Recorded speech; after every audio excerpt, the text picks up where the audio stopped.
Krishna Krishna Hare Hare Hare Rama Hare Rama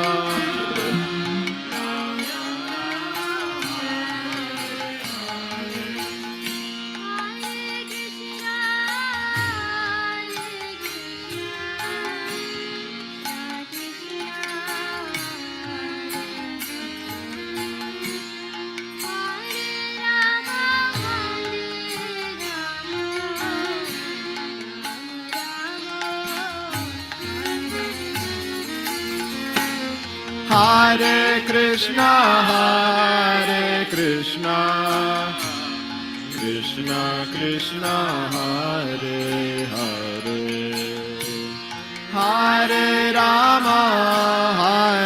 Rama, Rama Rama, Hare Hare,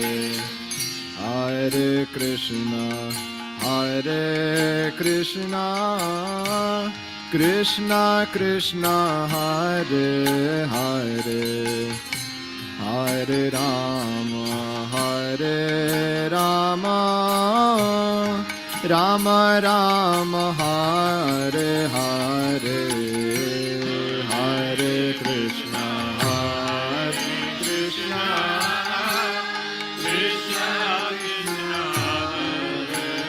Krishna,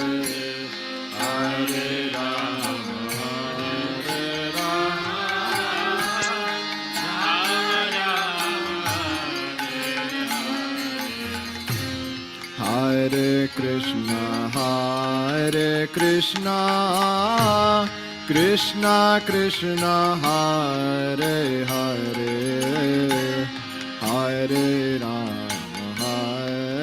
Rama, Rama Rama, Hare Hare,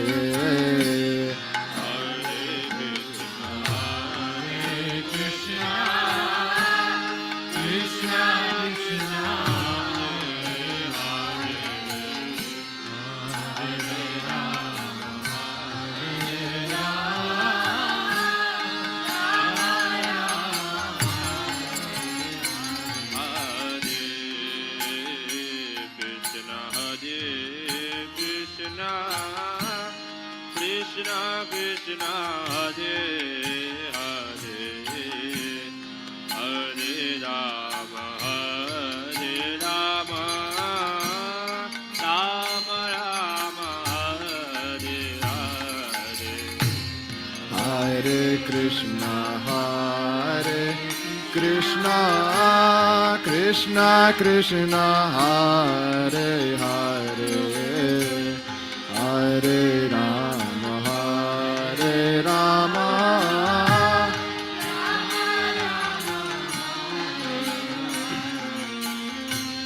Hare Hare, Hare Krishna, Krishna Krishna, Hare Hare, Hare Rama, Hare Krishna, Krishna Krishna, Hare Hare, Hare Rama, Rama Rama, Hare Hare, Hare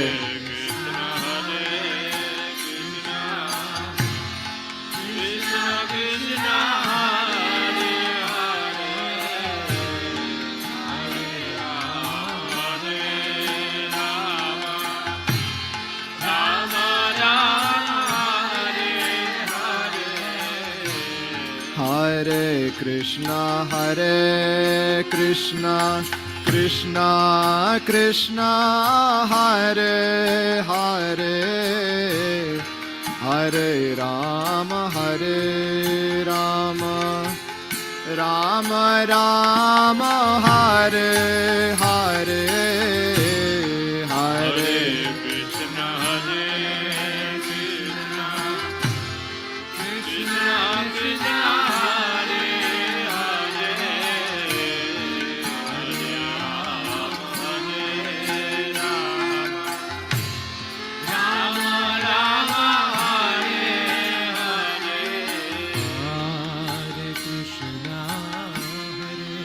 Krishna,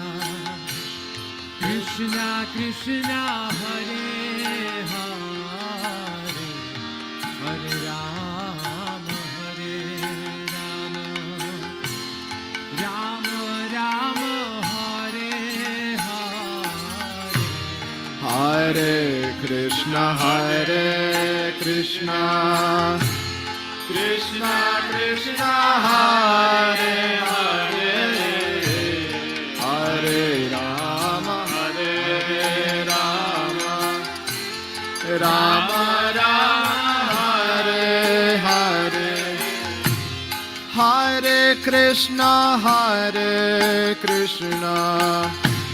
Krishna Krishna, Hare Hare, Hare Rama,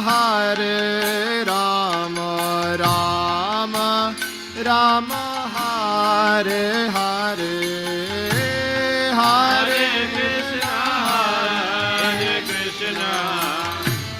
Krishna Krishna, Hare Hare, Hare Rama, Rama Rama Rama, Hare Hare. Hare Krishna devotees, please accept my humble obeisances. All glory to Srila Prabhupada. Welcome devotees to our morning Bhagavatam class. This morning we will be continuing with Srimad Bhagavatam, Canto 1, Chapter 12, Verse 7, and the chapter is entitled The Birth of Emperor Parikshit. And we are very blessed and fortunate to have His Grace Balabhadra Bhattacharya Prabhu from ISKCON Atlanta. Hare Krishna Prabhu, please accept my humble obeisances. All glory to Srila Prabhupada. Hare Krishna Maharaji, please accept my humble obeisances. All glory to Srila Prabhupada. And it's all yours, Prabhu. Thank you. Hare Krishna. Hari Bol. Jaya Radha Madhava Kunja Bihari, Jaya Radha Madhava Kunja Bihari.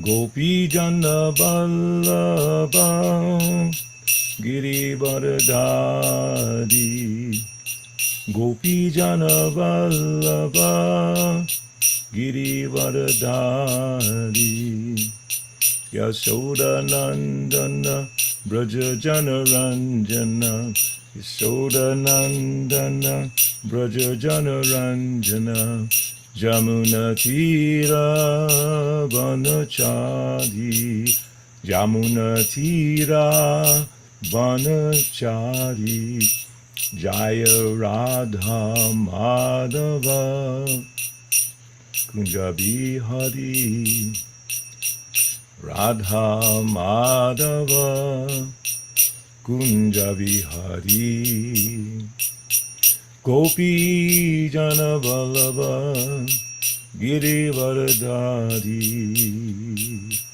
Gopi Jana Vallabha Giri Varadhari, Yasoda Nandana Braja Jana Ranjana, Yasoda Nandana Braja Jana Ranjana, Jamuna Tira Vanachari, Jamuna Tira Vanachari, Jaya Radha Madhava Kunja Bihari, Hare Krishna, Krishna Krishna, Hare Hare, Hare Rama, Rama Rama, Hare Hare, Hare Krishna, Krishna Krishna, Hare Hare, Hare Rama, Rama Rama, Hare Hare. Jaya Prabhupada,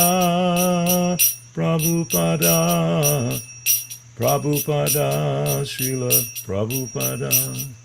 Hari Bol, Hari Bol, Nittai Gaur, Hari Bol. Jayam Vishnupad Paramahamsa Parivrajakachaja Astotarasata Shishimad. His Divine Grace A.C. Bhakti Vedanta Swami Srila Prabhupada ki Jai. Jai Nityalila Vishta Om Vishnupad Paramahamsa Parivrajakachaja Astotarasata Shishimad Bhakti Siddhanta Saraswati Goswami Prabhupada ki Jai. अनंत कोटि वैष्णव वृंद की जय, नामाचार्य हरिदास ठाकुर की जय, प्रेम से कहो श्री कृष्ण चैतन्य प्रभु नित्यानंद श्री द्वैत गदाधर शिवासरि गौ भक्तवृंद की जय, श्री श्री राधा कृष्ण गोकोपीनाथ श्याम कुंड राधा कुंड गिरि गोवर्धन की जय, वृंदावन धाम की जय, नवदीप धाम की जय, मायापुर धाम की जय, जगन्नाथ पुरी नीलाचल धाम की जय, जगन्नाथ बलदेव सुभद्रा महारानी की जय, श्री श्री गौनीताय की जय, श्री श्री राधा सौरभ बिहारी की जय, श्री श्री राधा मदन मोहन की जय, भक्ति देवी तुलसी देवी की जय, जमुनामाई गंगामाई की जय, सामवेद भक्तवृंद की जय, हरिनाम संकीर्तन की जय, संकीर्तन जगन की जय, transcendental book distribution की जय, Go Premanandi Hari Hari Bol. All glories to the assembled devotees, all glories to the assembled devotees, all glories to the assembled devotees, all glories to Shri Guru, Shri Guranga. Om Namo Bhagavate Vasudevaya, Om Namo Bhagavate Vasudevaya, Om Namo Bhagavate Vasudevaya. Reading from Srimad Bhagavatam, first canto, chapter 12, text number 7.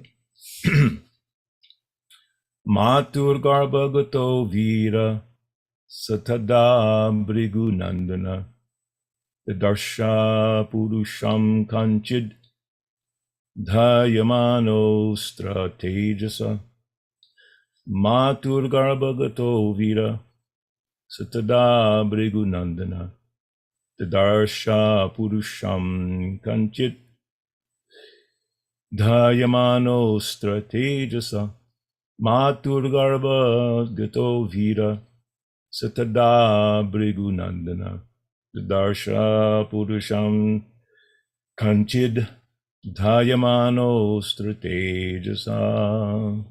Vishnu Guru Prabhu.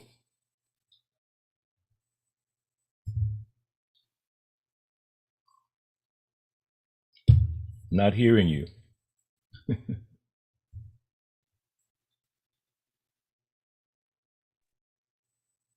We can't hear him. I know. I want to hear his beautiful voice. Me too. There he is. Are you there now, Vishnu Guru Prabhu? Something with the microphone. Hare Krishna. Oh, he logged back off. He'll probably join back in. Okay, go ahead. Parikshit can go ahead. I'll go ahead. Yeah, is that all right? Yes, sir. Okay. Hare Krishna. Haribol. Matu Gavagadu Tato Vira Satada Brigunandana Tadasha Purusham Kanche Tadhyamano Stratejasa. Hare Krishna. Haribol. I think Vishnu Guru is logging back. Yes, he just joined back. He can Vishnu try. Guru, can you try your microphone again? Wow. Oh, we can't hear him. Oh, sweet.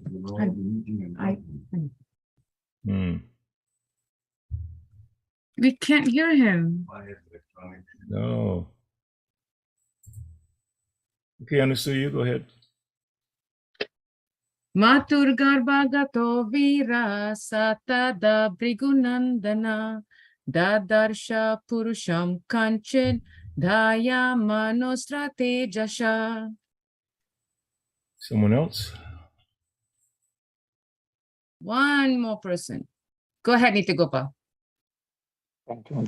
मातुर्गर्भगतो वीरः स तदा भृगुनन्दनं ददर्श पुरुषं कञ्चिद् दह्यमानस्त्रतेजसा.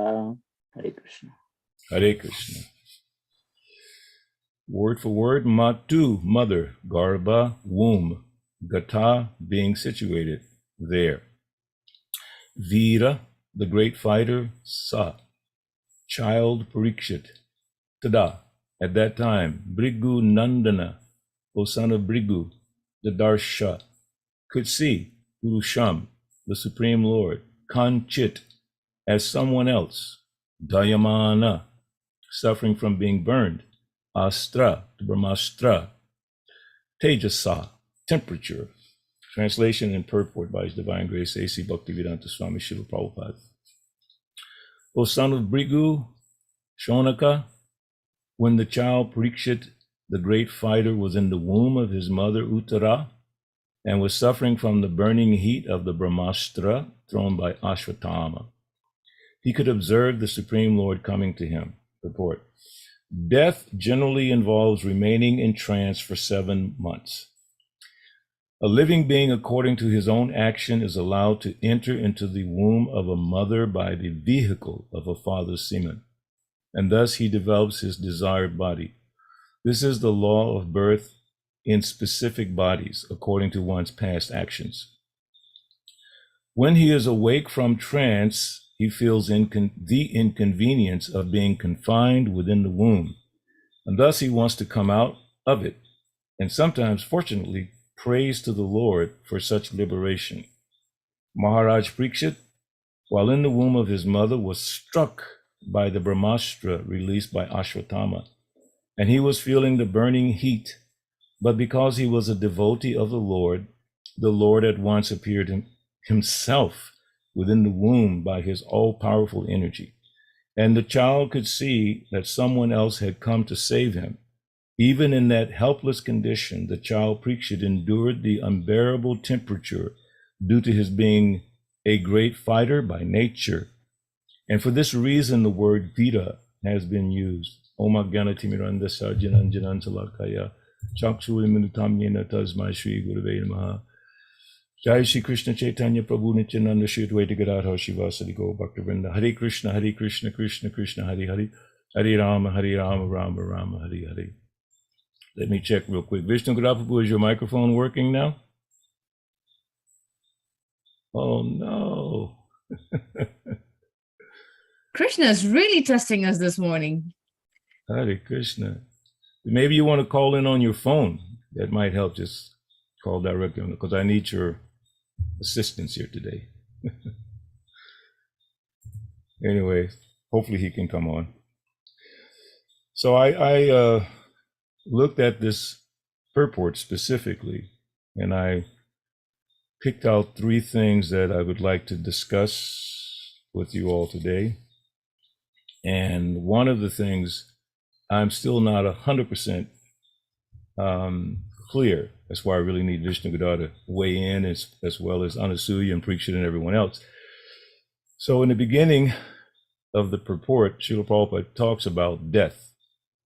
Death generally involves remaining in trance for 7 months. So as I was thinking about that, it kind of gave me a sense of relief that he's defining death very specifically, because there's a mystery of death, and people are afraid.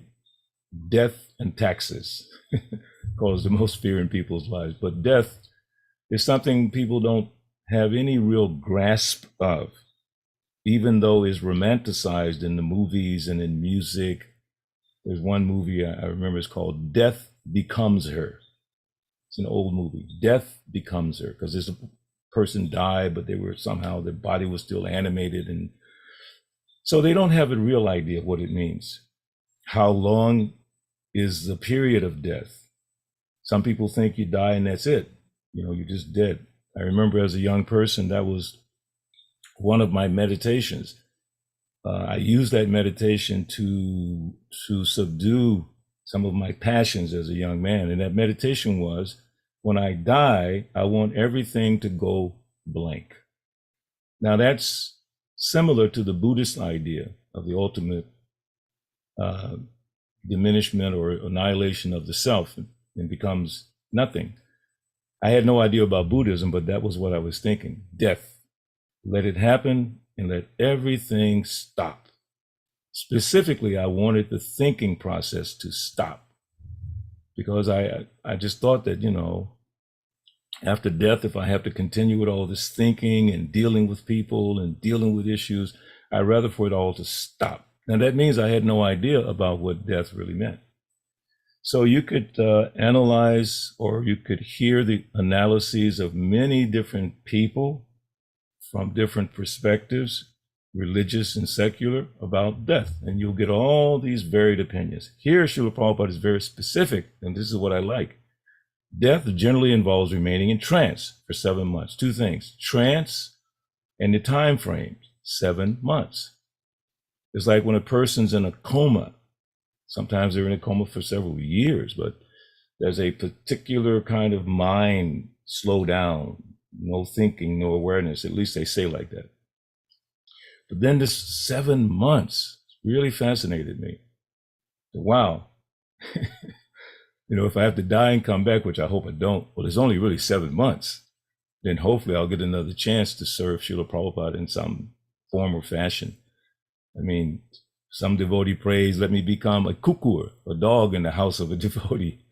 I don't think I've become that advanced yet, but that's the mood of the devotee. Taking birth again. Mama Janmani, Janmani, Nishvare. Life after life. As long as I can serve the Supreme Personality of Godhead, and of course serve our spiritual masters. So this death, again, is not very clearly understood. So I was looking at some different references and came across this beautiful discussion in the, what's it called, Dialectic Spiritualism. It's a compilation of talks with Srila Prabhupada about all the different philosophers, Freud and Jung and all these different people. So in this exchange with Shyamasundar, Srila Prabhupada talks about this. Death generally involves remaining in trance for 7 months. Shyamasundar Das says, the personality and behavior of a living entity are determined by the interaction between the consciousness, the unconscious, and the conscious mind. Srila Prabhupada says, full consciousness in Sanskrit is called Jagaranam. Dreaming is called Swapna. And Shushupti refers to no consciousness, as in an anesthetized state, meaning under anesthesia. Shyamasundar Das says, Jung would call the dreaming state the unconscious also. The contents of the unconscious spill over into the conscious mind during dreams. And Srila Prabhupada says, I do not like the word unconscious because it implies lack of consciousness. When you are anesthetized, you are unconscious. In such a state, you can be cut open and not even know it. However, when you sleep or dream, a mere pinch will awake you. As I said before, subconscious is a better word.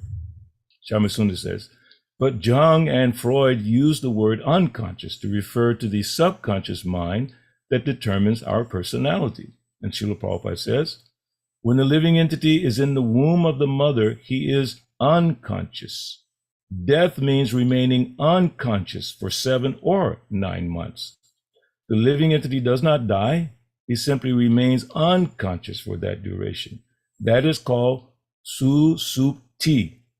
When you have an operation, an anesthetic is administered, and you are unconscious for a period.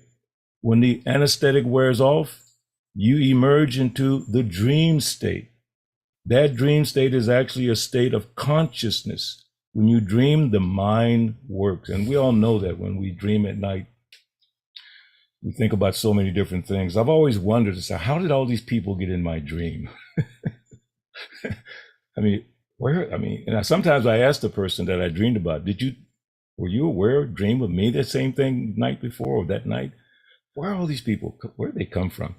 So Srila Prabhupada clearly explains this situation here. During death, it's unconscious, just like a man under anesthesia. He's unconscious so they can do the operation. You're not aware. But when they wake up, that's why they give them painkillers, because the pain comes back and they're just not aware of it. So this 7 to 9 months of unconsciousness is death. Nothing more, nothing less. And based on our karma, we get a corresponding body next life. And that's just based on our karma. Yeah. So that's mentioned also here in this purport. A living being, according to his own action, is allowed to enter into the womb of a mother by the vehicle of a father's semen. And thus he develops his desired body. So that's within the context of saying life begins at conception, because this living entity is injected into the womb of the mother by the father's semen. As Prabhupada says, the vehicle of a father's semen, just like you ride on a vehicle. So the living entity goes on that semen into the womb of the mother. Of course, when Krishna appeared, he appeared in the mind of Vasudeva and then transferred to the womb of Devaki, which is so beautiful, so beautifully described in the Krishna book. In the mind of Vasudeva, transferred not by seminal discharge as a normal human being. So this vehicle of the father's semen carries the soul into the body. Therefore, we could say safely that life begins at conception. Boom, living entity is there. This is the law of birth in specific bodies according to one's past actions. So we get a corresponding body based on our past actions. Srila Prabhupada was describing this morning in the Bhagavatam class that people have become nudie. He used that word nudie, like we would say the nudist colony, which means a colony of people completely naked. It was very popular in the 60s and 70s. I hear it still goes on in some places, not so much in America. So Prabhupada said they like this being nudie, and therefore they will become trees. And he said they will stand for 1,000 years because of that desire. This is what they want. So they come back into the world out from the 7 to 9 months of being unconscious and find themselves in a different situation based on their karma. And the bodies are all different levels of awareness.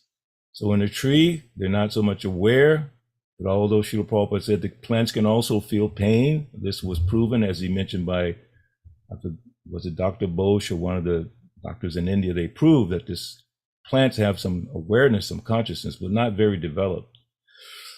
So animal species, aquatic species, bird species, 8,400,000 species of life based on our karma. The next part is very interesting. When he awakes, when he is awake from trance. Now remember, Prabhupada said, trance for 7 months. Okay, trance for 7 months. So when he awakes from that trance, he feels the inconvenience of being confined within the womb. I think mostly people say, you know, the baby starts kicking in the womb, becomes aware. Now, why is he kicking? People don't really understand. Maybe he's kicking because he's feeling this great inconvenience, as Srila Prabhupada is pointing out. So when he awakes from that trance or in the womb, then they awake and he feels inconvenience, obviously, packed up, confined within the womb. And thus he wants to come out of it. Now here's another part that's very interesting. Sometimes, fortunately, praise to the Lord for such liberation, meaning liberation from the inconvenience of the womb. Sometimes, not all times, not that every jiva. So in that regard, I was meditating, I was thinking, Bhaktivinoda Thakur's amazing bhajan. I'm not going to try to sing it because it's a very complicated melody. I'll just share some of the purport that Srila Prabhupada gave. And I've listened to this bhajan so many times, and I'm sure Vishnu Gadada is familiar with the melody and the style of this bhajan. It's called Buliya Tumare, or Tomare. Buliya Tomare, like that. So Srila Prabhupada in this purport describes the condition of the spirit soul in the womb and the mindset. So I think it's important that we hear at least some of it. Srila Prabhupada says, this is a song sung by Bhaktivinoda Thakur as the surrendering process. So that's why it's important to us, how to surrender. People ask me all the time, how can I surrender? So this song gives us an idea about the surrendering process. We have heard so much about surrender. So here are some of the songs, how one can make surrender. So Bhaktivinoda Thakur says that Buliya Tomare Samsare Asiya. My dear Lord, I have come to this material world by forgetting you. And since I have come here, I have suffered so many troubles since long time through different species of life. So therefore I have come to surrender unto you and submit unto you the story of my sufferings. First thing, is that I had to live within the womb of my mother. So that's the first thing Srila Bhaktivinoda Thakur is pointing out in this song, which correlates to the purport that we're reading here. First thing, I had to live within the womb of my mother. Janani Jatare Chilama Jakona. When I was there, compact, packed up in an airtight bag, hands and legs, I was staying within the womb of my mother. At that time, I had a glimpse of you. At that time, I could not see you. At that time, I could see you. A glimpse. At that time, I thought, Takuna Bhavinu Janama Paiya. I thought that this time, when I get out of this womb, I shall surely engage 100% in the service of the Lord, worshiping the Lord. No more this repetition of birth and death. It is so troublesome. Now I shall engage. This birth I shall engage myself simply on devotional service to get out of this Maya. But unfortunately, exactly after birth, Janama hoilo padi Maya jale na hoilo jnana lava. As soon as I got out of the womb, immediately Maya, the illusory energy, captured me, and I forgot that I was in such a precarious condition. And I was crying and praying to the Lord that this time I shall get out and engage myself in devotional service. So Srila Prabhupada says, sometimes, not always, sometimes. And thus he wants to come out of it and sometimes fortunately prays to the Lord for such liberation. So this song by Bhaktivinoda Thakur is elaborating on that point about the soul within the womb and coming out of that trance. And you can imagine, being unconscious and awakening into some horrible situation, whatever it might be. And you would just be shocked. Obviously, you would want to get out. And you would search out ways to get out. You would beg to get out.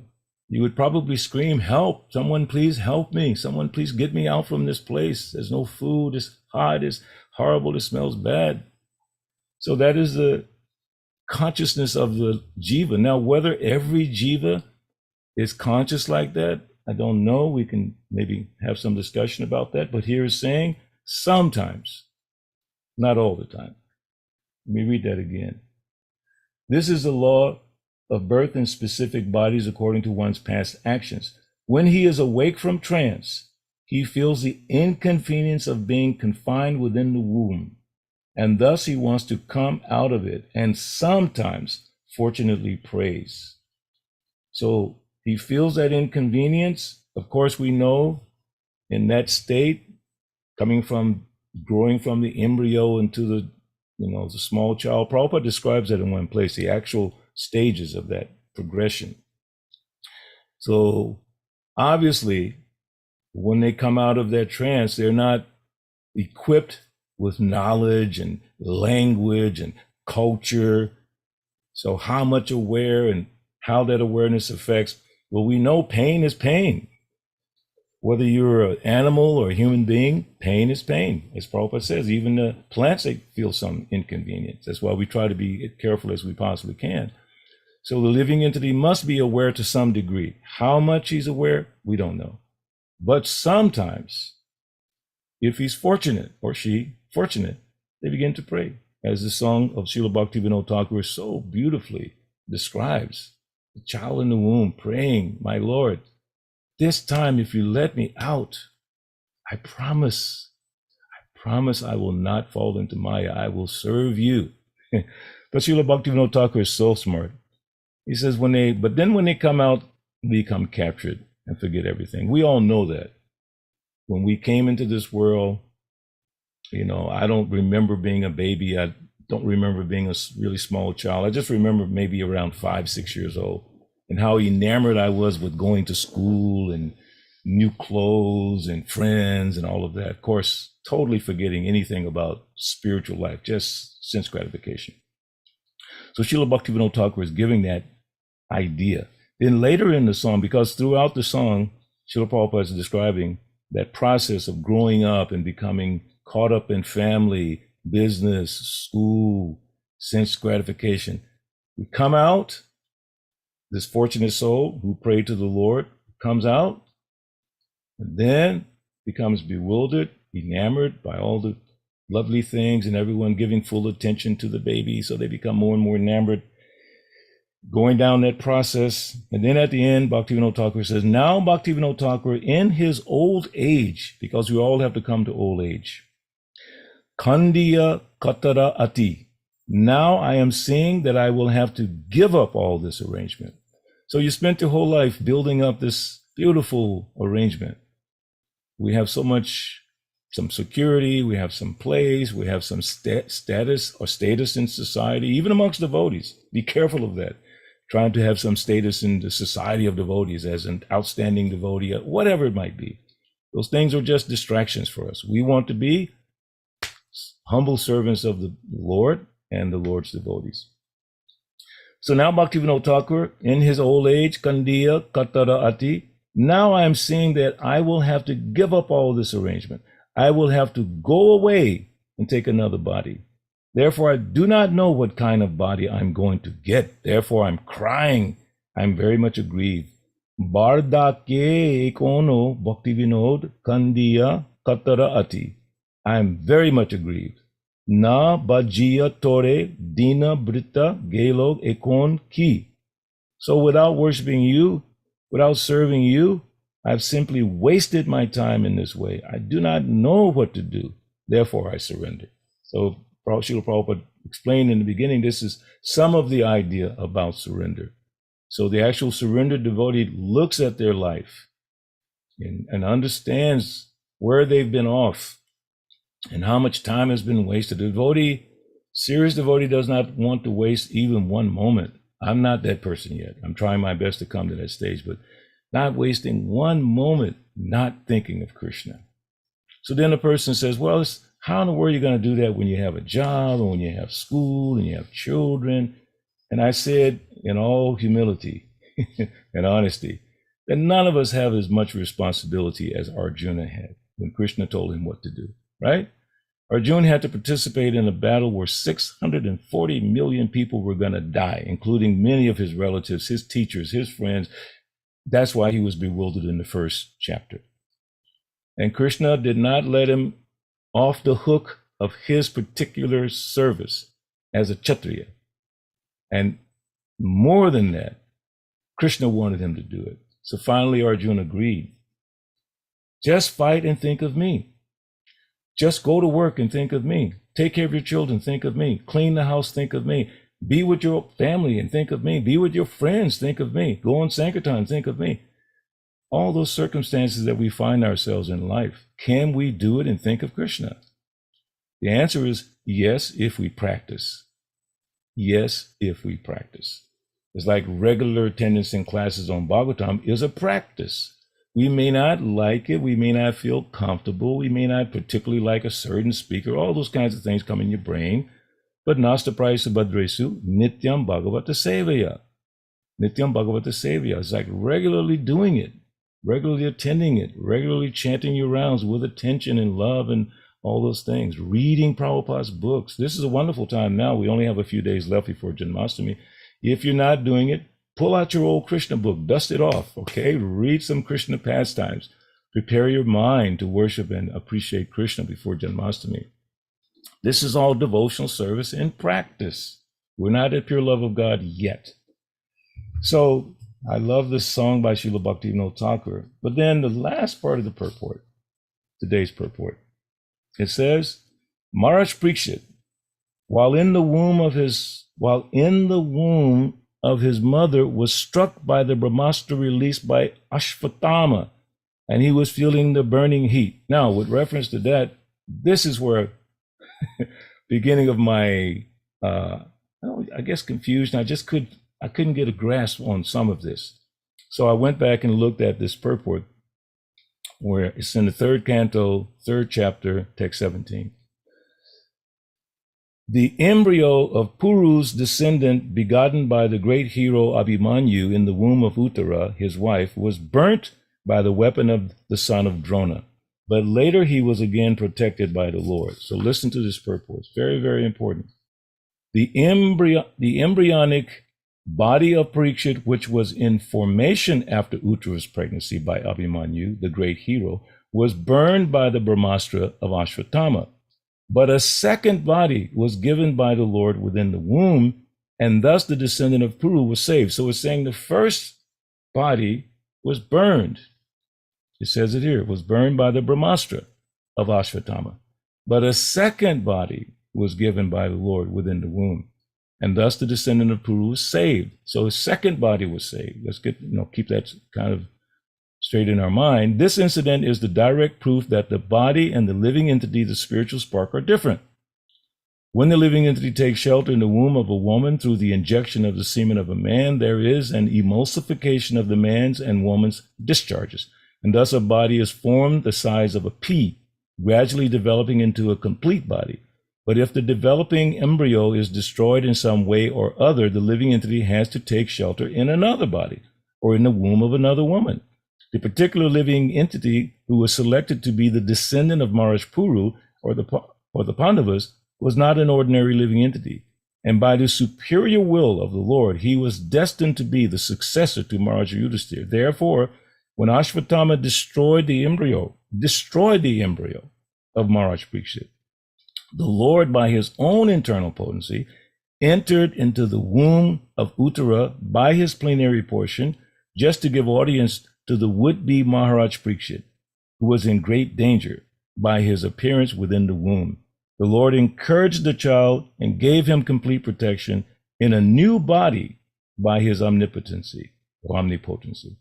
By his power of omnipresence, he was present both inside and outside of Uttara and other members of the Pandava family.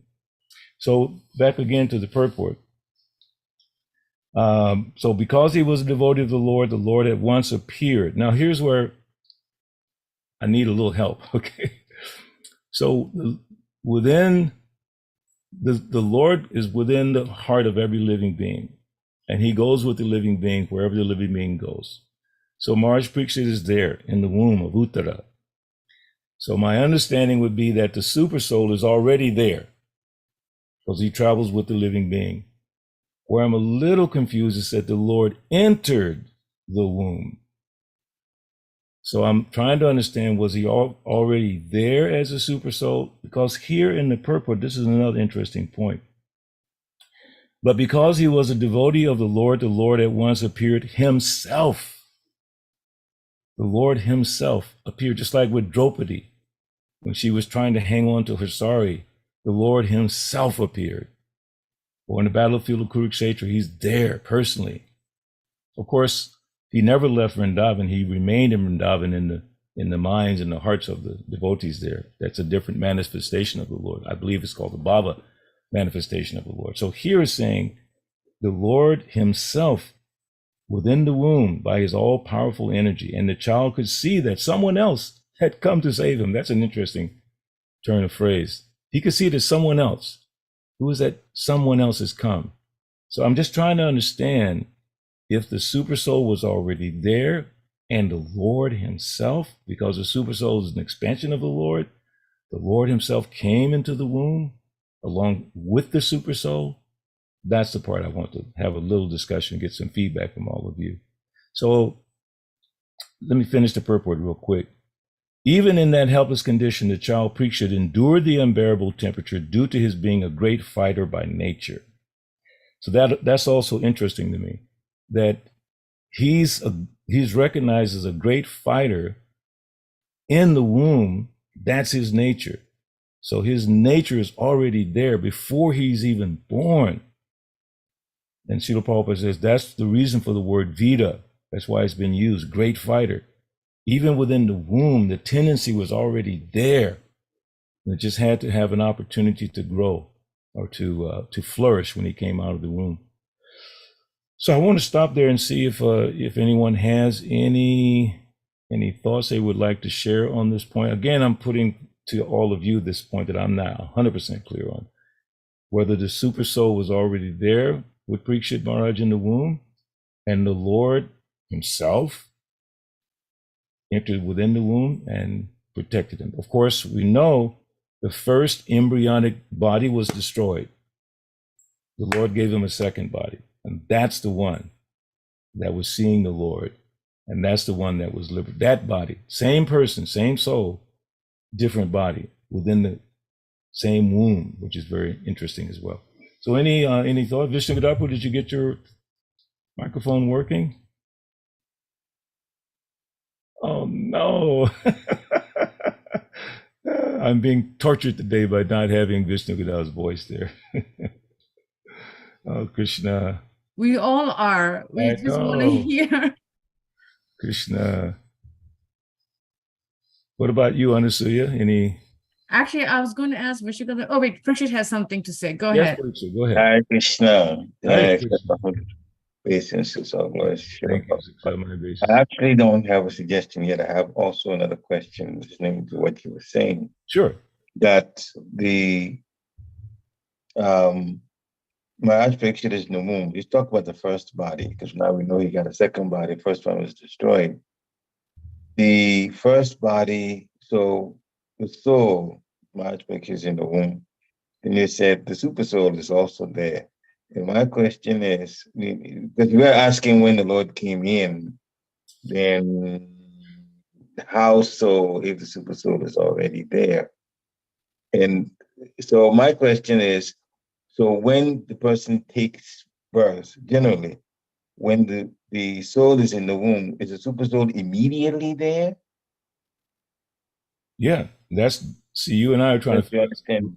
We're trying to figure out the same thing. Because the Lord goes with the living being. Wherever he goes, he's with him. Now, the question would be, well, how soon is he with him? Is he there from the beginning? The only understanding I have is yes, that he's with him. So the soul is traveling in the subtle body. Okay? He's going from one body to the next. He's keeping that subtle body. But the subtle body is now affected by the gross body. Suppose you were in the subtle body in a past life as a king. Now you take birth as a dog. So you still have the subtle body, mind, intelligence, and ego, but just not allowed to manifest in the confines of that body. Like Srila Prabhupada described, now you think I am a dog, I am a dog, I am a dog, I'm a cow, I'm a cat, I'm whatever, I'm black, I'm white, all these things that impair the actual awareness of our past life. Just like Arjuna was confused at Krishna saying, you know, many, many lives you and I have passed. I don't understand. I don't understand that. And Krishna's explaining that I remember, but you don't. I remember the changes, whatever times I've manifested, I remember, but you don't, because you're changing your body.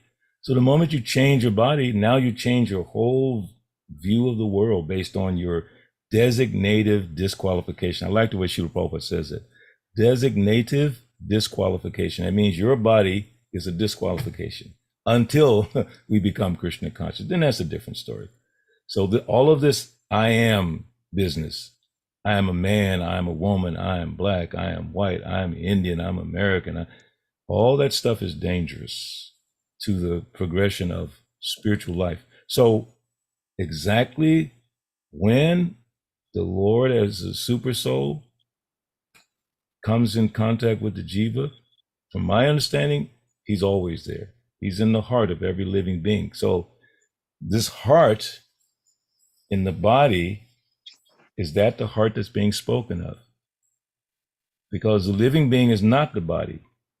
So obviously the Lord is with the living being as he's moving, always there to protect him. So then we could say that there's this time frame when the living entity is kind of on his own. There's no Lord. I've never heard that explained. I've heard that the Lord is constantly moving with the living being, always in his heart. So now does the living being, the spirit soul, have a heart separate from the, you know, the bodily heart, the muscle thing with all the blood?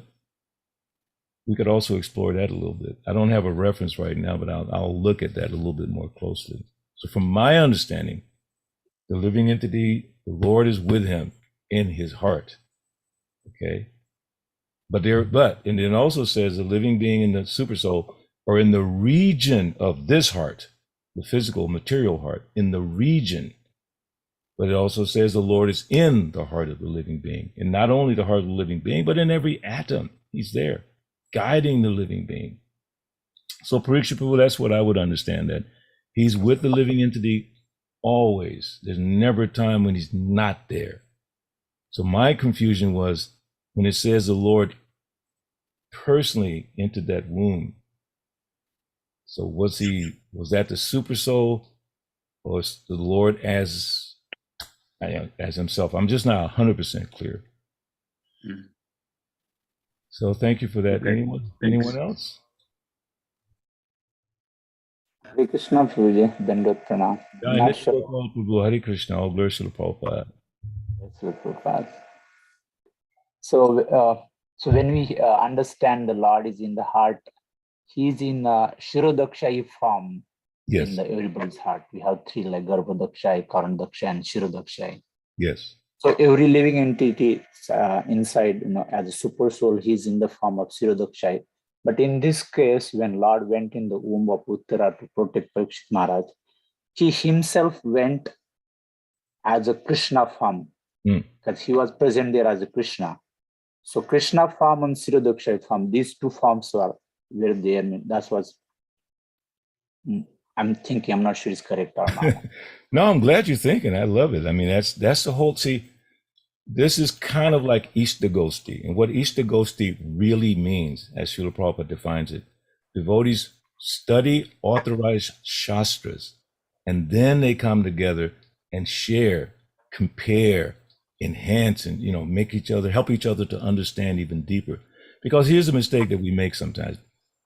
We speak sometimes in such an authoritative way on a certain point, when in fact we may not be 100% accurate on that point. Maybe that's what we understood. Maybe we heard it somewhere. Maybe we heard it in a class somewhere, and then we just like boom. They call it like the soapbox. You're just like boom, boom, boom. Sometimes we have to be humble and admit that I'm not 100% sure. And then when we come together, we help each other and try to understand these things. Why should we do that? Because our lives depend on it. Our future in Krishna consciousness depends on our awareness, our consciousness, the attitude. An attitude is a product of hearing and chanting and association. That's how you get a good attitude. Some people have a bad attitude. So then when they have a bad attitude, they try to find good association for them to help them improve their attitude. So that's what we're doing right now, Nitya Gopal. We're trying to help each other go deeper on this. So again, back to that purport where Prabhupada explained about Parikshit Maharaj's first embryonic body being burned. In the part of the purport, he says, therefore, when Ashwatthama destroyed the embryo of Maharaj Parikshit, the Lord, by his own internal potency, entered into the womb of Uttara by his plenary portion, just to give audience to the would-be person, Maharaj Parikshit. So there's several things there. Internal potency, plenary portion. So you could say, wait a minute, which form of the Lord appeared? Was it four-handed? Was it two-handed? I know it's there, because also in the second canto, there's a chapter called The Lord in the Heart. I'm going to go back and read it today and see if I can find more about that. And there, Sukadeva Goswami goes into great detail about the super soul and his interaction within the context of a person's existence in a particular body. So yeah, you're absolutely right. So the super soul expands from the Shirodakshai Vishnu into every atom, into the heart of every living being.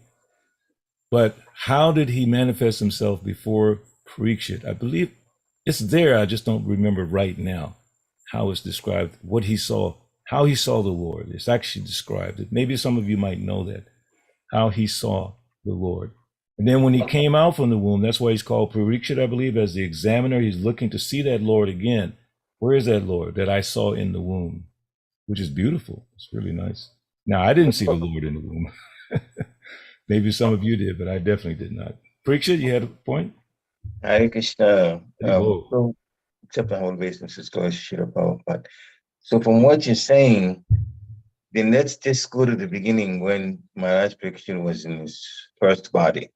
The soul was in the womb of Uttara. Yes. the super soul goes with the soul. Therefore, the super soul was also in the womb. 400 form Vishnu was also in the womb. Then the Ashwatam towards the Brahmastra. The Brahmastra destroys the first body. Yes. When he destroys the first body, would the super soul stay in the womb at that time? Is it necessary? Well, it's not. I'm just thinking about this. Yeah. So he's with this spirit soul. So it says the Lord created, Everywhere. Oh, it said the Lord created that second body. So right here it says the great hero was burned by the Brahmastra of Ashwatthama, but a second body was given by the Lord within the womb. So the first body embryo was burned. Then within the womb, the Lord gave a second body. One thing is clear though. Yeah. And that is the child Parikshit was in the womb, the soul was in the womb, super soul was in the womb. But I don't know, it doesn't mention anywhere here that the soul was even aware of the super soul being in the womb. Yeah. The super soul. But when the first body was lost due to the Brahmastra, then the soul, obviously the Brahmastra cannot kill the soul, so that's given. The soul is still alive. Saw Krishna coming this time. Yes. As he was suffering, he saw Krishna coming. To me, one thing that at least my mind is accepting is that when the soul got into the womb of Uttara Maharaj Parikshit, that he probably did not see the super soul at all that time. And when the Lord was coming to save, because now the first body has been lost, Parikshit Maharaj feels quite a bit of pain because of the consciousness of the first body. That's when he actually saw Krishna coming. Now, but then it brings up the question, was the super soul hanging around all that time when Krishna came and created a new body and left, and the super soul just stayed? Maybe yes. I don't know. But it's speculation on my part. Hare Krishna. No, it's really nice. So I was looking back at this song by Bhaktivinoda Thakur. So your point, when the semen traveling on the vehicle of the living entity traveling on the vehicle of the semen of the man goes into the womb of the mother. So at that stage, is he aware? From what I understand, from what I see so far, no. So he goes in and unconscious. So then Srila Prabhupada says that trance period. So when he awakened from that trance within the womb, is like, wow, what is this? What happened? Where am I? Of course, Lord Brahma didn't have that situation, but he had that aha moment when he became aware of his surroundings. So when does the living being achieve conscious awareness is a real question. I believe it's mentioned in that second canto's chapter about Lord in the heart. I'll have to research it again today. When the living entity becomes conscious, that also brings us to the discussion about Parikshit Maharaj. At what stage of the development was he able to see the Lord? Because the Lord had already, the first embryo was already burned, done. Okay, the Lord gave him a second body. So how long in that process of being in that second body before he saw the Lord? Because the Lord gave him that body. Did he see the Lord then, or was it that he saw the Lord later? I don't know exactly. Devendra has a hand up. Dear Krishna, go ahead. Oh, Hare dear Krishna, Krishna. Prabhu, Hare please accept Prabhu. my humble My obeisances. base, Lord Sri Prabhupada. All good, Srila Prabhupada. Didn't recognize your name. No problem. Sorry, Prabhu. I'm using Zoom for my work also sometimes, so I forget to change the name. No problem. Thank you so much for this very, very important words and, opening the forum for discussion. One point that I think few weeks back, we were discussing with few devotees was, let me recall, so just it was a very, very nice point that here we see Parikshit Maharaj he saw Krishna inside the womb. So it was very nice point came, like Krishna was outside also. Mother Uttara was praying to him to save her womb. And we all know as a super soul, Krishna was also inside already. So, like you said, what did Parikshit Maharaj, which form did Parikshit Maharaj show? So it brought up a very nice point that how Krishna personalizes with his pure devotees. So, I mean, I'm not sure if I'm able to explain my thoughts very clearly, that already he was outside, already he was inside. Still he appeared. In the next verse of this chapter comes like the whole description of how Krishna was looking, or how Parikshit Maharaj was seeing Krishna as, with helmet, with gada, everything, with a blazing, very shining personality. So just wanted to share that point that we were discussing. Thank you, Prabhu. Hare Krishna. Very nice. Thank you, Prabhu. Yeah, so that is the next verse, right, Anasuya, that describes that? I don't want to take anything from the next speaker, so we won't go too deep in that. But from that description, it looks like it's the Gada, Chang, that's four-handed, right? Because Krishna doesn't have all those different symbols like that. So apparently, I mean, can we look at the next verse real quick? See what the... Yeah, Vrinda, can you forward it? Or I can grab it from somewhere. Yeah, she's just doing it. There you go. Prabhu. Just look at the translation real quick. He, the Lord, there's no purport anyway. He, the Lord, was only thumb high, but he was all transcendental. He had a very beautiful blackish, infallible body, and he wore a dress of lightning yellow and a helmet of blazing gold. Thus he was seen by the child. Wow, that's how he saw him. That part, so it's clear. But it doesn't say four-handed, but it just says in that beautiful form like that. Unless the next verse says more. But anyway, so he saw him. So when did he see him? Did he see him immediately after the Lord gave him another body, after the first one was done? Let's all look at that and make sure we have some clarity. I can't give 100% clarity right now. I have to do a little more study, but we should all study. These things are important in our spiritual development. As Srila Bhaktivinoda Thakur, these are some of the ideas about surrender that we're talking about. Remembering, not forgetting the difficult situation we found ourselves in when we came back into this world. If we forget that, and if we study what Srila Bhaktivinoda Thakur said in his song, we study what Srila Prabhupada says, then we can remember that very difficult circumstance that we were in and try our best not to go back into that circumstance. Packed up, as Srila Prabhupada says, packed up in an airtight bag. Who wants to do that? And then Srila Prabhupada said, no grown man could stand such a situation. It must be horrible. You put a grown man in that situation like a baby, all packed up, airtight bag. It's horrible. Sometimes you see in some of these movies and things like that about the mafia, and they take a person, throw them in a bag, and they cause them to suffer so much. So it should remind us that's the condition that we were in. Do we want to go back to that again? That becomes the impetus to get out of this material world. This lifetime, Lord, I'm going to serve you.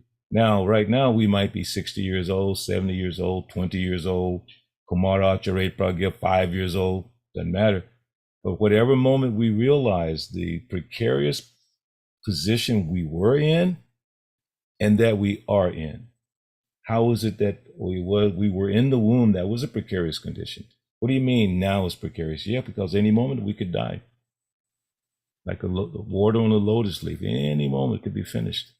So my Lord, I'm promising you, I'm going to do everything I can to think of you. Well, how can I think of you? My mind is so restless. That's why we chant Hare Krishna. That's the practice. Because when we're chanting Hare Krishna, the Lord is directly with us.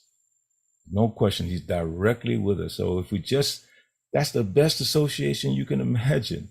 The Lord's association is the topmost association, and we can have it 24/7 just by uttering his holy name every single moment. Whenever we forget, then we should do it. Again, we forget, then we should do it. Again, we forget. The moment you remember that you forgot, kind of weird language, right? The moment that you remember that you forgot, chant that moment. Don't lament that you didn't chant the other moment. That moment is gone. Bhaktivinoda Thakur also says that, right? Let the past sleep. Just forget it. And don't dream about the future. He says, act with times that are with thee, and progress ye shall call. So at the moment we remember that we forgot to chant, we should chant. Don't lament about the past. Take it now. Yes, Anasuya. Prabhu, as you all were discussing, I was Googling in the background. I love And it. I know I was like, we gotta find his answer. In fact, so I came across a lecture. I mean, Srila Prabhupada's come on, Krishna, don't play games with me right now. Okay, Krishna book introduction, Prabhu. Ooh, nice. Srila Prabhupada said in Krishna book introduction, when Parikshit Maharaj's mother Uttara approached Krishna, Krishna, seeing the danger of abortion, entered her womb as the super soul Ooh, and saved Parikshit Maharaj. as the super soul. As the super soul. That's a different spin right now. Wow. Yeah, it's in the Krishna book introduction. Wow. Okay, you got another 2 hours for a class? We can juice it up more, Prabhu. This is really, it's wonderful. I mean, it's not like we're trying Yeah. to speculate. We're just trying to understand, but it's everything we unpack, it's become more nectar. The more we look at it, the more nectar is there. Wow. Yeah, because I was trying to find, I said that, no,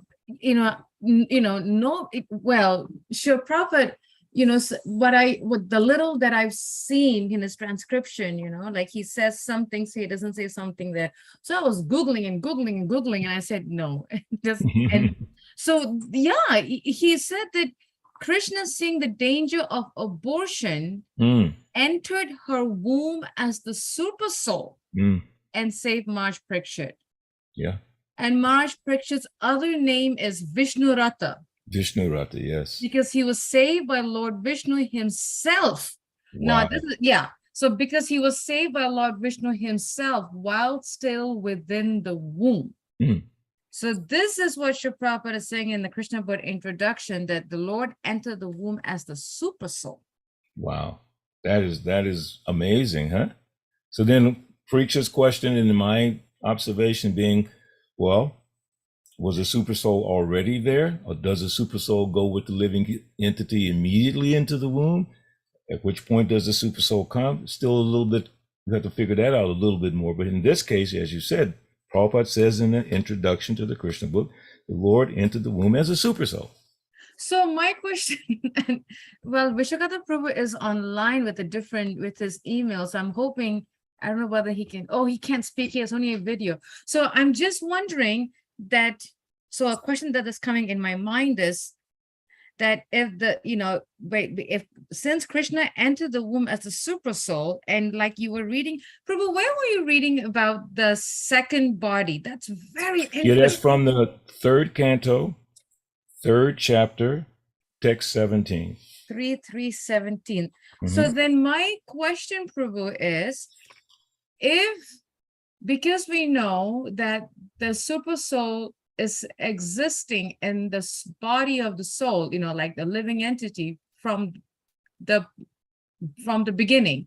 So when Krishna entered the womb as a super soul, was he entering the womb as a super soul in the form of the second body? Because the first was burned? Yeah. Well, it says that he gave him the second body. The first body meaning the embryo, not the full form, okay? Yes. So the first embryo, because that's the abortion that you just mentioned, that he went inside and stopped it, but that first one was destroyed. Then the Lord gave him another body. So that means that, well, the Lord was not in that next body yet. In other words, he gave it to him. But when did he enter? That in a general sense, when does a super soul, if that's the case, when does he enter the heart of the living being? Does it at the point of conception? Or is it at a certain stage of the development of the embryo to the next stage? Because Prabhupada says the beginning is a pea. It's not like the full embryo, it's like a little pea, and then that grows. So when does the Lord enter? I'm excited to find that out today. If I can, I don't know right now. I'm going to look into that a little bit deeper, see if it's explained. Yeah. Because I'm and again reflecting on Parikshit's question, like as a powerful question, because because Shri Prabhupada is saying that Krishna entered as a super soul into the womb of Uttara. Yes, yes. So then, does that mean that he entered into as in the second body and the first body was gone? So does that mean that the first body, the first embryo, first existence, there was a super soul? It's so, yeah. It's an interest, but see, we don't want to forget, because the Bhaktivinoda Thakur song puts it in perspective. Yeah. Okay, otherwise we'll get stuck on the embryo, blah, blah. It's But true.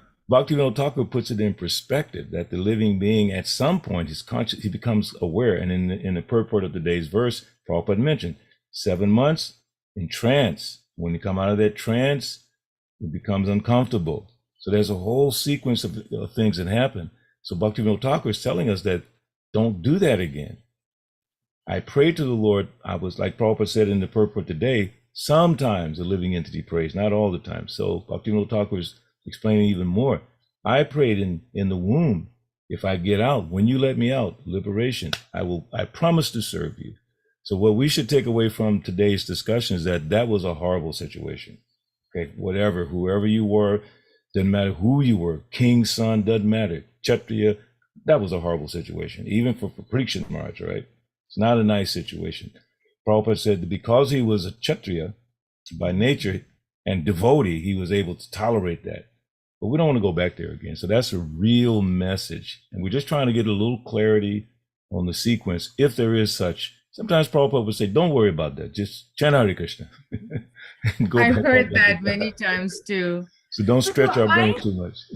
I have a question, which in the beginning of your class, which was really powerful, is the first line: death generally involves remaining in trance For 7 for months. 7 months. And then the third sentence, he says, when one is awake from trance. So I'm trying to understand, Prabhu, when he says death generally involves remaining in trance for 7 months, does that mean that when someone dies, the soul is, okay, we're seeing something from Dear Krishna from 1:8:14. We on this. Oh, there it is. The Lord of supreme mysticism can simultaneously reside. Yeah, I read that the other day. Reside within everyone's heart, or within. Can you see the rest of it? Oh. Resides within everyone's heart, or even within atoms by his Paramatma feature, his plenary portion. Therefore, from within the body of Uttara, he covered the embryo to save Maharaj Parikshit and protect the progeny of Maharaj Kuru, of whom King Pandu was also a descendant. Yeah. So that's the second embryo. The first one's already destroyed. This is the second one. Parikshit Maharaj is the soul. He's never hurt, never destroyed. The first embryo, undeveloped, destroyed. Lord gives him, because the Lord wanted that person, Parikshit Maharaj, that spirit soul, to come into this world to do the service he had to do. So for that, the Lord protected it, which is very, very powerful. That means that Parikshit Maharaj is so great that the Lord himself came in to protect him, to make sure he took birth into this world. And he lived out that vision that the Lord needed or required from him. That's very interesting. I missed a question. Thank God my daughter reminded me.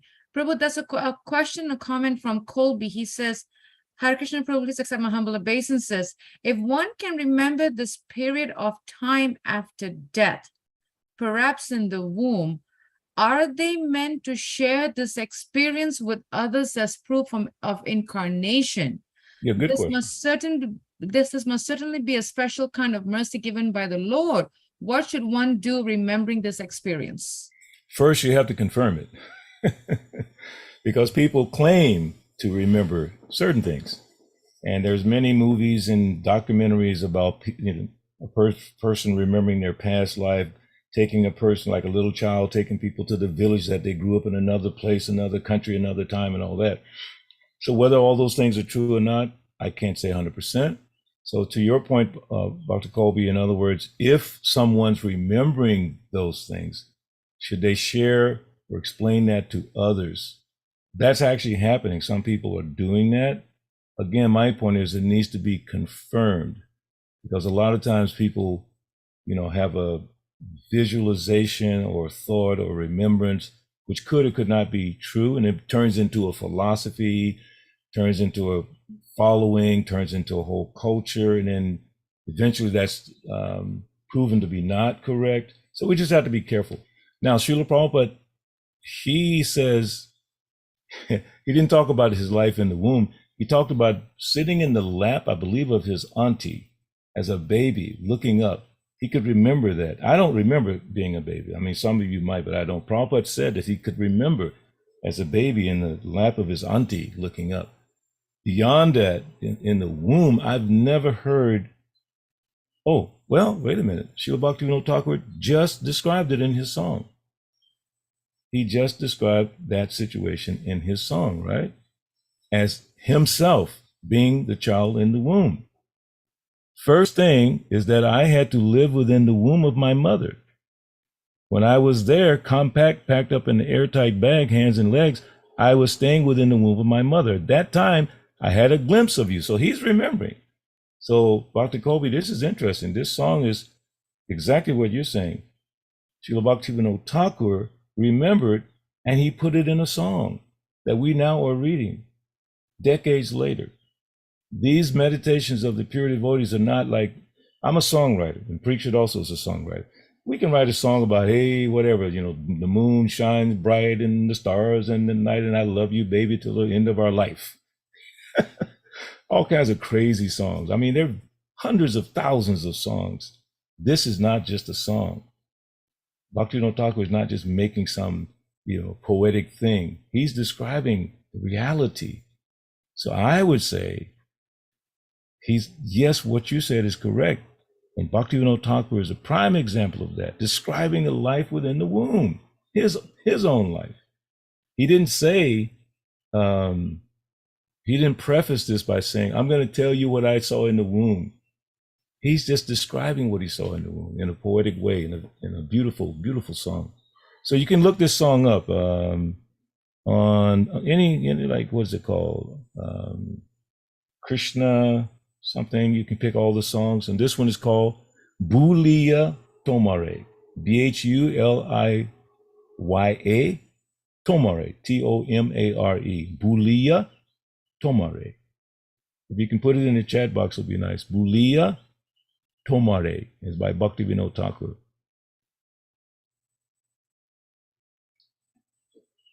Okay.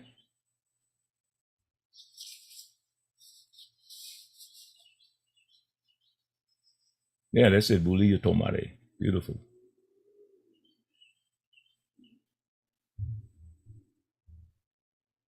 Hare Krishna Prabhuji, Dandavat Pranam, please. Is there a question there? You're on mute, Anasuya. My kid is shouting from me. You're muted. Hare Krishna Prabhuji, Dandavat Pranam, please accept my humble obeisances of Srila Prabhupada. The way you recited the bhajan, you exemplified how deeply Bhaktivinoda Thakur and Prabhupada has touched your heart. Mm-hmm. The way you have treasured it, that was what I experienced from today's class. Wow. I accept that humbly. Thank you so much. What a blessing. Thank you. I call Bhaktivinoda Thakur my hero.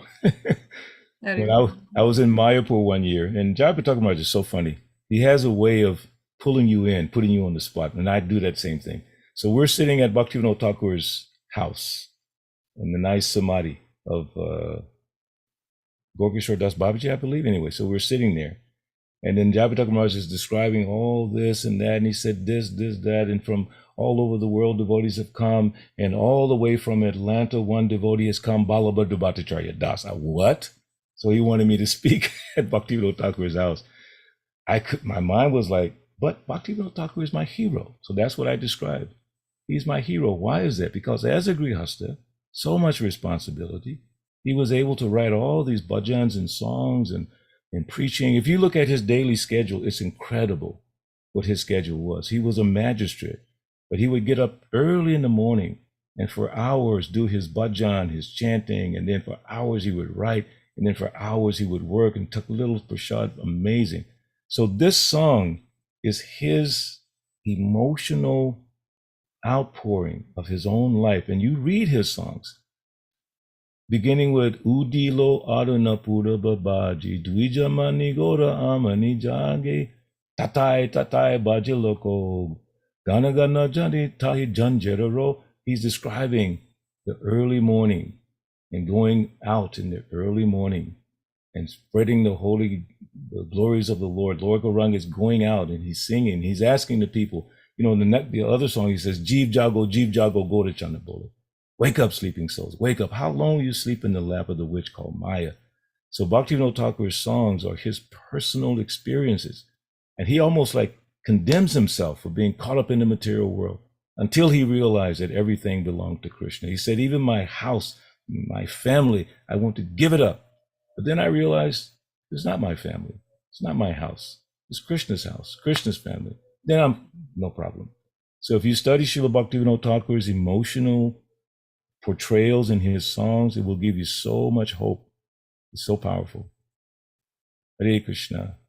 As you was reading the lyrics, Prabhu, I think there, I remember in Gitanagari when I used to dress the deities, Radha Damodar, and I think also cook in the kitchen, Mother Kalini used to play that bhajan, and I believe, and I believe it was sung, if I'm not mistaken, by Vishwajan Swami. There's a recording of someone, I don't know, but it was so beautiful.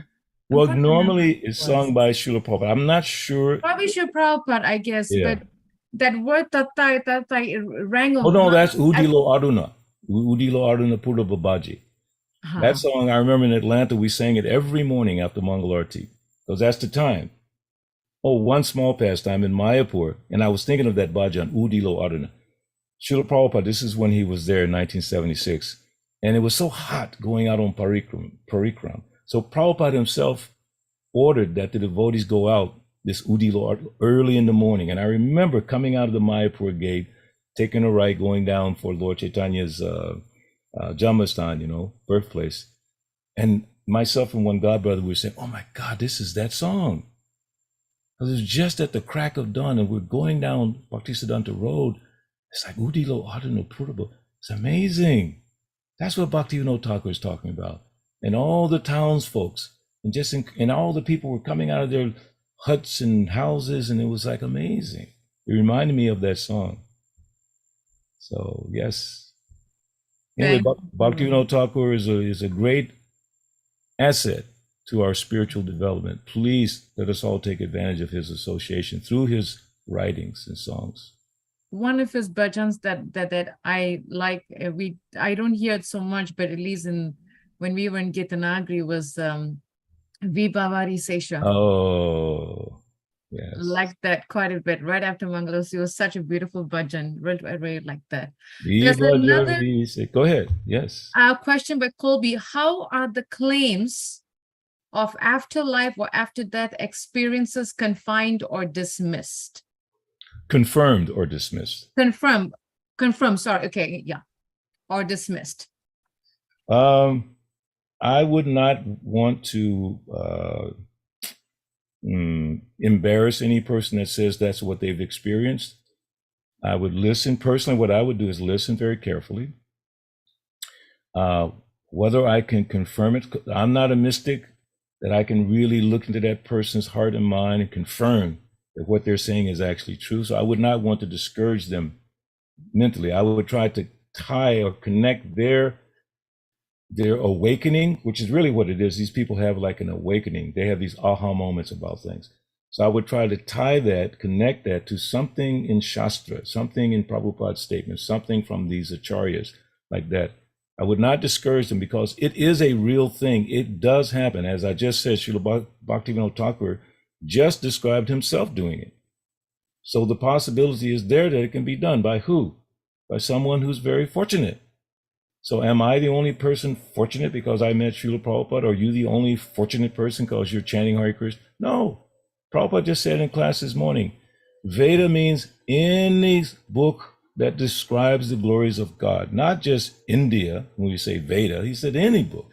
And he mentioned about Quran and Bible and Muhammad and all those things. So we don't decry anyone.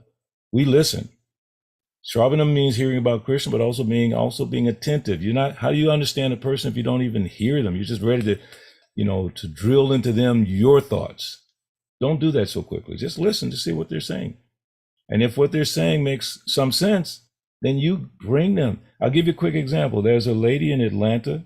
Her name is Trisha McCannon, and she's one of the local founders of the UFO program in Atlanta. Bhakti Tirtha Maharaj and myself, we were looking into that for different reasons.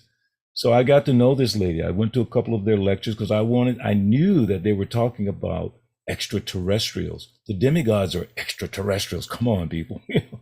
Anything about, so I wanted to connect them to the Vedic idea of extraterrestrials. So the reason I'm bringing up this lady, her first book she wrote, because I had been associating with her, guiding her, and she said her spirit guide, his name was Raju.